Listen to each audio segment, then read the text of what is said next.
In the seemingly monotonous life of a junior lecturer of physics at a Western university, one seldom expects ripples of adventure. Usually depicted as the epitome of routine, these scholars are often viewed as immersed in their tranquil world of theories and experiments, far removed from the unpredictable tumult of the everyday. Yet, even the seemingly mundane realm of quantum mechanics harbors its visionaries: Planck, Schrödinger, Heisenberg, who bridged the abstract with the palpable in profound ways. Let's not forget that many who shaped our understanding of the cosmos were once deemed dreamers, like the famed Richard Feynman, whose doodles on napkins rewrote atomic theory.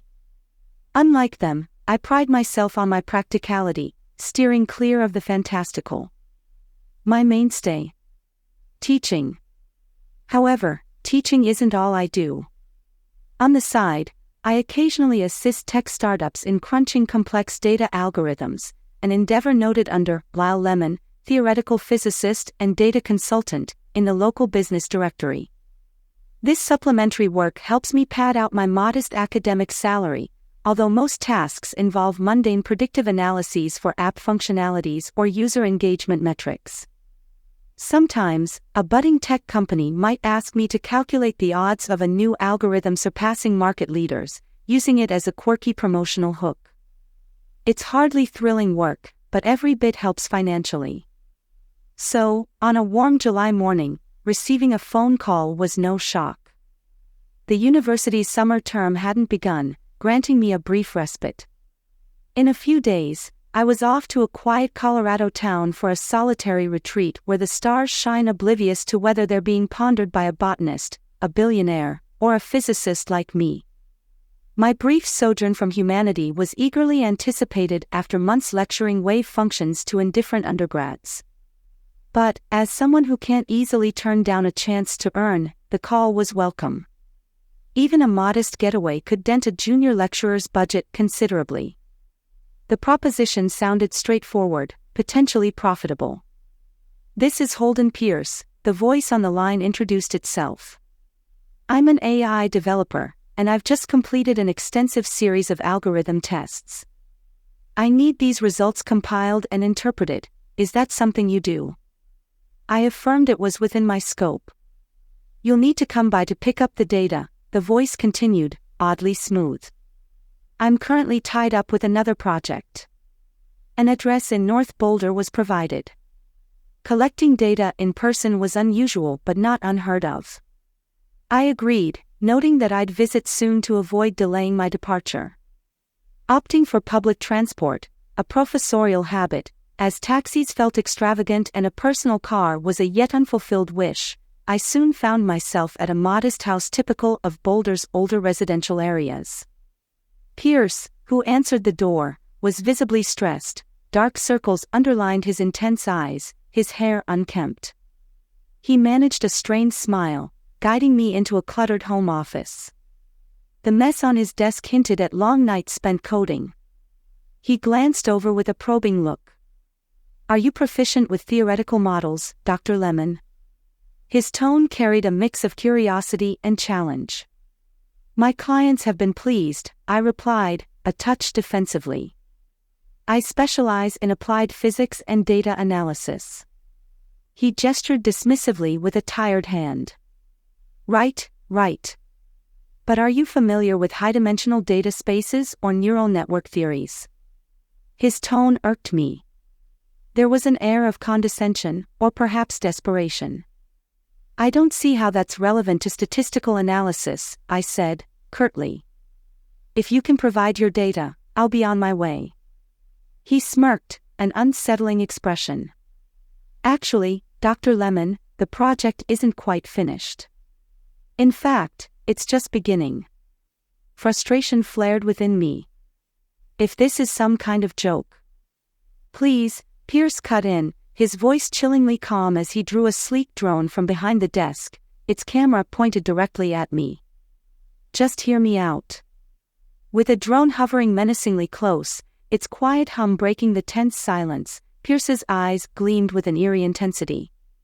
"You see, Dr. Lemmon, the real experiment starts now. You are a part of it." Confusion mingled with a growing sense of alarm. What do you mean? You're a physicist, correct? He continued. That makes you the perfect participant for my experiment. A physicist is merely a variable in my equation, an element to be manipulated and tested. The realization hit me hard. Pierce was unhinged. The situation demanded a calm, rational approach, despite the rising panic. But why me? I asked, attempting to engage him rationally. His laughter was hollow, his gaze fixed. Why? Because a physicist once nearly destroyed my life's work with his flawed theories. He gestured towards his twisted project on the screen, lines of code scrolling endlessly. He did this with his erroneous assumptions. He leaned closer, his voice dropping to a whisper. Listen, Dr. Lemmon. I was a rising star in AI development. I crafted algorithms that could have revolutionized the industry. Then one of your esteemed peers miscalculated a crucial element, leading to catastrophic errors. I lost everything. The threat was real. He was not merely a disgruntled scientist, he was vengeful. Fairness, Dr. Lemmon, Pierce's voice grew icy. You physicists think you can toy with the building blocks of the universe without consequence. Well, now you're just another block in my experiment. Desperate for any solution, I played along. Look, Mr. Pierce, I understand you want justice. But surely this isn't the way. What will this prove? He scoffed, the drone circling closer. It proves that I can turn the tables. You are here to solve a problem. If you solve it, you're free to go. If not, well, let's just say the outcome will be enlightening. What is this problem? I managed, trying to keep my voice steady. A puzzle only a true physicist could appreciate, he said, his smirk returning. I have devised a unique algorithmic sequence. You have 10 attempts to decipher its pattern. Succeed, and I'll consider your intellectual integrity intact. Fail, and you'll validate my disdain for your so-called scientific community. The sheer absurdity of the situation was paralyzing, but I had no choice.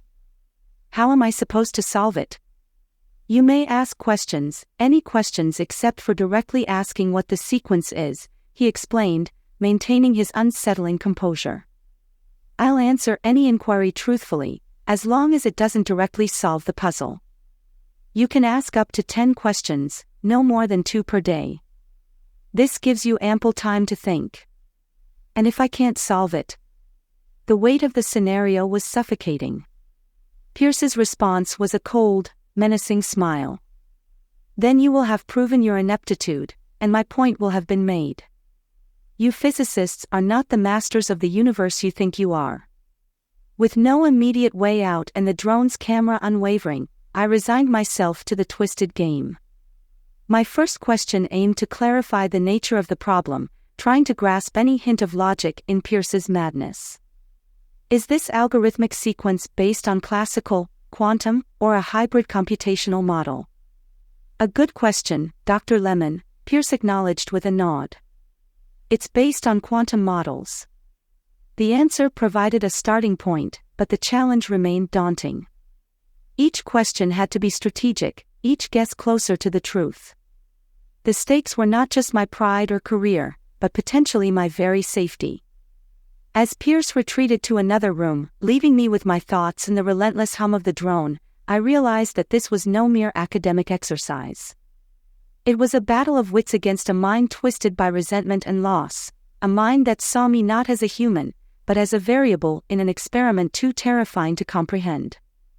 With the drone as my silent sentinel, I began to formulate my next move, each thought shadowed by the chilling reality that my adversary was not just playing for answers, but for revenge.